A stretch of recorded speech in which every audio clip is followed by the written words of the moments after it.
हमारे प्रिय विद्यार्थियों, आज इस वीडियो में कक्षा 10 में काव्य खंड में पहला पाठ सूरदास का है, जिसमें 11 पद हैं और 6 पद का अध्ययन हम पिछले वीडियो में कर चुके हैं, अर्थात 6 पद पढ़ाया जा चुका है और आप लोग जान चुके हैं। अब यहाँ हम पद नंबर 7 की व्याख्या करेंगे, 7 नंबर पढ़ाएंगे, इसका अध्ययन किया जाएगा। तो आइए हम देखते हैं पुस्तक में पहले पद। ऊधो मोहि ब्रज बिसरत नाही, वृंदावन गोकुल बन उपवन, सघन कुंज की छाही। प्रात समय माता जसमत अर नंद देख सुख पावत, माखन रोटी दहो सजायो अति हित साथ खवावत। गोपी ग्वाल बाल संग खेलत, सब दिन हसत सिरात। सूरदास धन धन ब्रजवासी, जिनसो हित जदु तात। इसमें कुछ कठिन शब्द दिखाई पड़ रहे हैं, जिसका अर्थ जानना चाहिए। बिसरत माने भुलाना, भूल जाना। सघन माने घना, कुंज माने लता, प्रात माने सुबह, जसमत माने माता यशोदा, नंद का मतलब नंद बाबा, हित माने प्रेम, सिरात माने व्यतीत हुए या बीते, धन धन माने धन्य या सौभाग्यशाली, जदुतात माने श्री कृष्ण। इसके बाद हम इसकी व्याख्या देखते हैं। सर्वप्रथम लिखने का तरीका बाद में बताएंगे कि कैसे लिखा जाएगा। पहले हम व्याख्या की तरफ चलते हैं। ऊधो मोहि ब्रज बिसरत नाही। देखिए, इस पद में सूरदास जी ने भगवान श्री कृष्ण के ब्रज के यादगार का वर्णन किया है। देखिए, इस पद से संबंधित कुछ बातें जानना बहुत महत्वपूर्ण है, बहुत आवश्यक है। देखिए, भगवान श्री कृष्ण का जन्म हुआ था मथुरा में। भगवान श्री कृष्ण का जन्म कहाँ हुआ था? मथुरा में हुआ था। कंस के डर के कारण, कंस के भय से इनको नंद बाबा के घर, गोकुल में नंद बाबा के घर माता यशोदा के पास पालन पोषण के लिए इनको पहुंचा दिया गया था और इनका पालन पोषण माता यशोदा ने किया। नंद बाबा के घर में इनका जीवन विकसित हुआ और जब समय बीतता है तो एक समय आता है जब कंस को मारते हैं और वहाँ का मथुरा का राजा बनते हैं। व्यस्त हो जाते हैं, राजभार संभाल लेते हैं, राज्य का कार्यभार संभालते हैं। व्यस्त हो जाते हैं, इनका जीवन बहुत ही व्यस्त हो जाता है, अपने उद्देश्य में लग जाते हैं और काफ़ी दिन व्यतीत हो जाता है। तो एक दिन अपने परम मित्र उद्धव से कहते हैं कि हे उद्धव, मैं ब्रज को नहीं भूल पा रहा हूँ। हे उद्धव, मैं ब्रज को नहीं भूल पा रहा हूँ। वहाँ की याद हमारे दिल में आज भी बनी हुई है, उसका स्मरण मुझे होता रहता है। मैं ब्रज को भूल नहीं पा रहा हूँ। तो यहाँ पर सूरदास जी ने लिखा, ऊधो मोहि ब्रज बिसरत नाही। प्रस्तुत पद में सूरदास जी कहते हैं कि भगवान श्री कृष्ण अपने परम मित्र उद्धव से कह रहे हैं कि हे उद्धव, मैं ब्रज को भूल नहीं पा रहा हूं, भूला नहीं पा रहा हूं। वृंदावन गोकुल बन उपवन, सघन कुंज की छाही।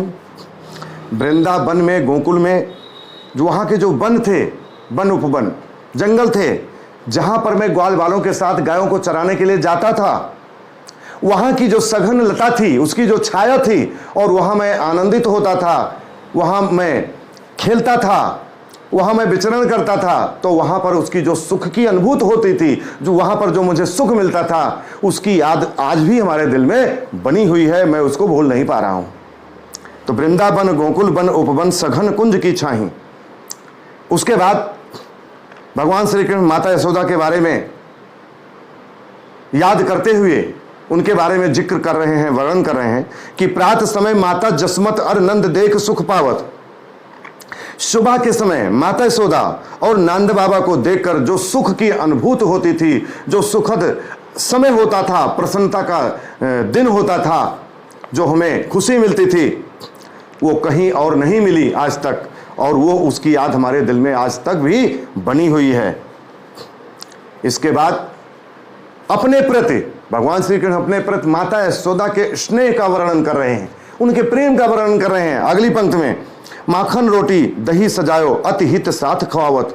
माता यशोदा भली भांत मक्खन रोटी और दही को सजाकर बड़े ही प्रेम के साथ मुझे खिलाती थी। ये प्रतिदिन का उनका कार्यक्रम था। और भोजन करने के बाद, खाने के बाद मैं गोपियों तथा ग्वाल बालों के साथ, गोपी ग्वाल बाल संग खेलत सब दिन हंसत से रात, मैं गोपियों तथा ग्वाल बालों के साथ खेला करता था। इस प्रकार वहां के सभी दिन, संपूर्ण दिन बहुत ही अत्यंत खुशी और प्रसन्नता के साथ व्यतीत हुए हैं, अत्यंत खुशी से व्यतीत हुए हैं, जिसकी याद आज हमारे दिल में बनी हुई है। मैं उसको भूल नहीं पा रहा हूं, इसलिए मैं, हे उद्धव, मैं ब्रज को भूल नहीं पा रहा हूं, भुला नहीं पा रहा हूं। पद की अंतिम पंक्ति में सूरदास जी क्या लिखते हैं? सूरदास धन धन ब्रजवासी जिनसो हित जद तात। पद की अंतिम पंक्ति में सूरदास जी कहते हैं कि ब्रज के वासी, ब्रज के निवासी धन हैं, सौभाग्यशाली हैं, भाग्यवान हैं, भाग्यशाली हैं, कि जिनके लिए भगवान श्री कृष्ण के हृदय में इतना प्रेम समाया हुआ है। अर्थात भगवान श्री कृष्ण ब्रज के वासियों की याद कर रहे हैं, उनका स्मरण कर रहे हैं, उनकी याद उनके दिल में आज भी बनी हुई है। तो सूरदास धन धन ब्रजवासी जिनसो हित जद तात कहने का जो मतलब है, पद की अंतिम पंक्ति में सूरदास जी कहते हैं कि ब्रज के वासी, ब्रज के निवासी धन है, सौभाग्यशाली हैं, कि जिनके लिए भगवान श्री कृष्ण के हृदय में इतना प्रेम बसा हुआ है और वो उनकी याद कर रहे हैं। तो आइए हम, व्याख्या ये कंप्लीट हुई है, समझा करके इसको हमने देखा, समझा, चिंतन किया, मनन किया, और अब इसको कैसे लिखा जाएगा इसके बारे में थोड़ा सा हम देखते हैं। जैसा कि हम पिछले वीडियो में, पिछले पद में भी हम बता चुके हैं, आप लोग जान चुके हैं। देखिए, व्याख्या लिखने के लिए सबसे पहले संदर्भ लिखना होता है।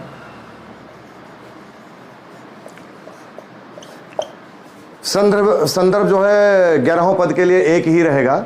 संदर्भ का मतलब परिचय होता है। तो प्रस्तुत पद हमारी पाठ्य पुस्तक हिंदी के काव्य खंड के पद नामक शीर्षक से अवतरित है, जिसके रचयिता सूरदास जी हैं। ये होगा संदर्भ प्रसंग। इस पद पंक्ति में या इस काव्य पंक्ति में या इस पद्यांश में सूरदास जी ने ब्रज की यादगार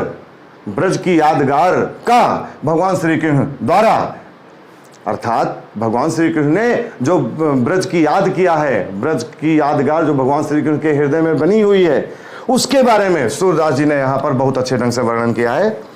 अर्थात यहाँ पर भगवान श्री कृष्ण के द्वारा ब्रज की यादगार का वर्णन है। तो ये हो गया, प्रसंग में लिखा जाएगा, क्योंकि हमने बताया है प्रसंग में जिसके बारे में वर्णन किया जाए उसको लिखते हैं, दर्शाते हैं। और इसके बाद व्याख्या भी हमने बताई, आप लोगों ने सुना। एक बार पुनः इसको कैसे लिखा जाएगा देखते हैं। उधो मोहि ब्रज विसरत नाही।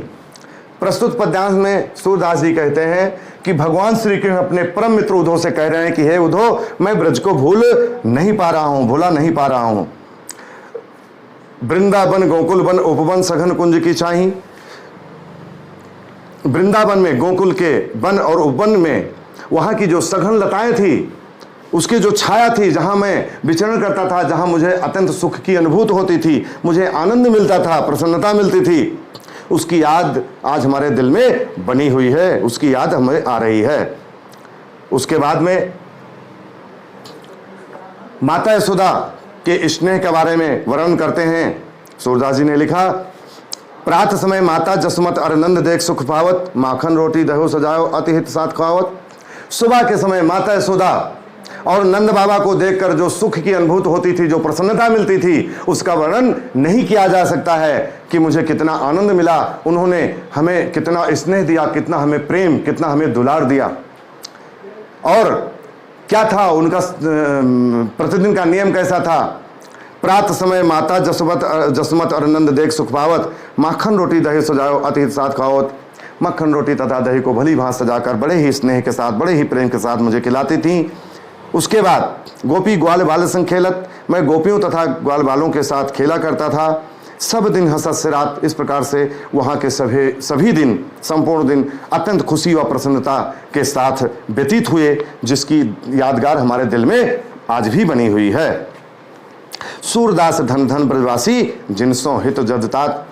पद की अंतिम पंक्ति में सूरदास जी कहते हैं कि ब्रज के निवासी, ब्रज के वासी धन्य हैं, सौभाग्यशाली हैं कि जिनके हृदय में भगवान श्री कृष्ण के, जिनके लिए भगवान श्री कृष्ण के हृदय में इतना प्रेम समाया हुआ है। अर्थात ब्रज के निवासी सौभाग्यशाली हैं, परम भाग्यवान हैं कि जिनकी याद भगवान श्री कृष्ण स्वयं कर रहे हैं, जो भगवान हैं।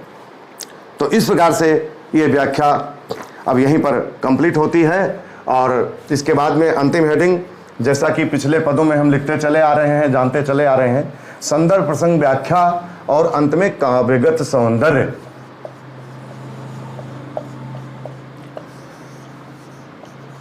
जैसा कि मैं बार बार बताया करता हूं कि काव्यगत सौंदर्य के बिना व्याख्या अपूर्ण अर्थात अधूरी मानी जाती है, इसलिए इसको लिखना चाहिए, अनिवार्य होता लिखना। और इसके अंदर जो है, इसके अंतर्गत इसके अंदर 5 हेडिंग बहुत महत्वपूर्ण है। भाषा, शैली,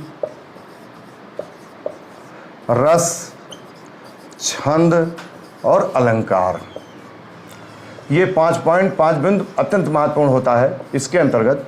तो भाषा में ब्रज भाषा, वही पूर्वानुसार। शैली मुक्तक शैली, शैली मुक्तक शैली। रस, इस यहाँ पर भी श्रृंगार रस है। और छंद में गेय पद है, लिखा जाएगा, छंद में गेय पद लिखा जाएगा। और अलंकार में अनुप्रास अलंकार। ये काव्यगत सौंदर्य हो गया। अब यहाँ पर एक चीज़ देखना जरूरी होता है कि काव्यगत सौंदर्य में अनुप्रास अलंकार कहाँ है? वृंदावन गोकुल वन उपवन, यहाँ पर अनुप्रास अलंकार है। तो इस प्रकार से ये व्याख्या कंप्लीट होती है हमारे प्रिय विद्यार्थियों।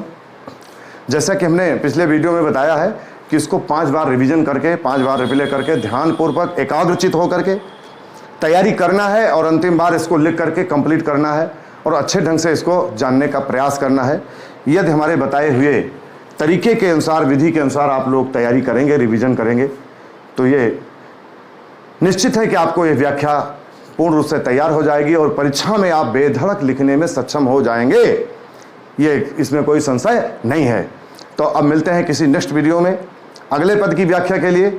सादर धन्यवाद।